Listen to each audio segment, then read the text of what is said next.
Good morning, everybody. Central Baptist Church, beyond Barnsley, Sheffield, Rotherham, wherever you are, and those in Doncaster. Sorry, I didn't mean to forget you.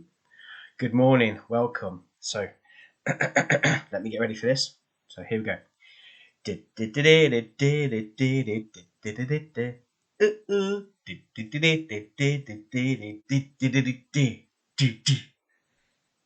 Guess what it is? Inspector Gadget. Yes, that's right, because my musical tones and my harmonies and attributes to the musical world are second to everyone, basically. They're second to everyone. I don't have any attributes or musical talents. That was indeed the theme to the iconic cartoon that was Inspector Gadget, and it was transferred into a real dodgy film at one point as well. For those who don't know Inspector Gadget, Google him. No, not really. So he was this, I guess, a bumbling detective. I believe it's based in France. And I think his niece, Penny, and her dog used to help him out. I guess basically they saved the day. You see, Inspector Gadget had so many talents. He had extendable arms and legs. He had like a helicopter thing that came out of his hat, and he used to hold on to it. He always wore the same clothes, a hat and like a raincoat, gloves and stuff. So proper, I guess, detective look for that time. And he was just great because, like many of the cartoon detectives, he would bumble his way through the program, and then they would get the bad guy in the end.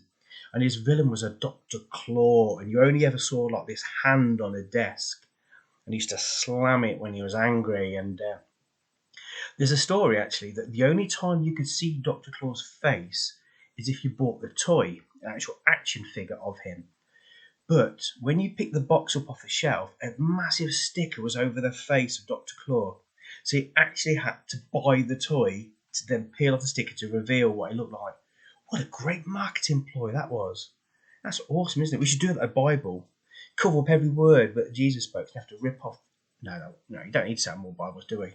And the word is truth. So, forget that marketing ploy. I thought I found a gap in the market there, but it's the number one selling book anyway. So forget that.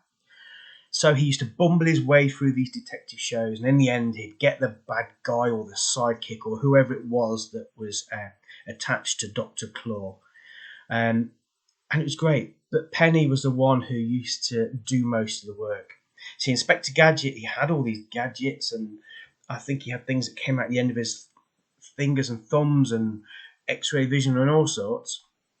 Yet he didn't use them correctly. He didn't use them wisely, and often he had to use them as a last resort, like the helicopter hat if he's falling out of a building. It was Penny who didn't receive the credit but did most of the work. And it got me thinking, and here's my tenuous link, about tying it in with the Bible passage. And I love this in 1 Peter 4, verse 10.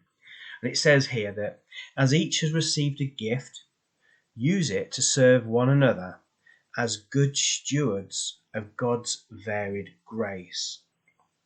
Now, what I love about that passage, it doesn't say use it to serve other Christians or other church members or other believers. It says use it to serve one another. That basically means everyone. And we're to use them as good stewards of God's varied grace. Beautiful passage, because we have all been given gifts. Some gifts might be a bit more prominent than others. Is prominent a word? I'll fish that out of the air. My gift, for instance, isn't talking. I ain't not no good at it.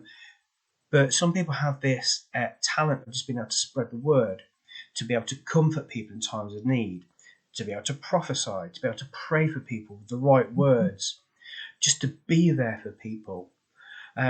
Talents vary. They don't have to be these amazing, cloud-breaking, flash of lightning, miracle talents. Gifts and talents can be as pure as giving someone a hug, being there at the right time, saying the right thing, not being there at the right time and doing what you think is right. It says it's to serve one another. So my challenge for me as well as others is, let's start serving again. If we feel we've stopped or fallen away from serving others, Let's start again. We've been given a gift recently of some wonderful bags of clothes for the boys. Wonderful clothes, some great stuff in there. And that was lovely. It was a non-Christian, and not faithful in any way, but they felt that with our situation at the moment, they saved some clothes and they handed it to us.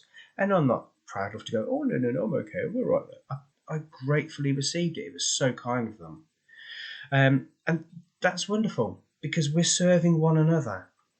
Um, the difference with us is that our Lord, our God, the one that we believe in, is asking us to do so.